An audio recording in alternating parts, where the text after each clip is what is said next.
Što ću reći? Reci nešto i pokaži onda na plakat. Čekaj da prođem. Može. A što? Recite neku pametnu rečenicu. Pa reci, rano jutro u Tehničkom muzeju u Zagrebu posjetitelji stižu na festival.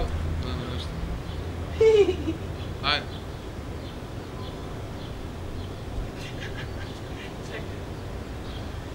Rano je jutro u Tehničkom muzeju, posjetitelja još nema puno, ali sigurni smo da će ih evolucija privući. Ne mogu ja ovo, jeste li vi normalni? Pa nisam retardi.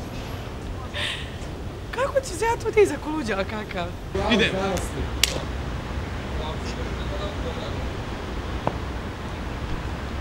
Kako smo se razvili iz majmuna u ovo danas, saznajte u Tehničkom muzeju.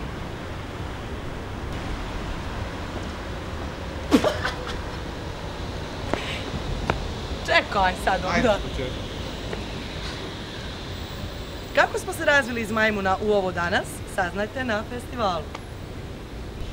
Ajde. Ja ne mogu vjerovat što ja radim. Ajde. Bože dragi. Ajde. Kako smo se razvili u čovjeka iz majmuna?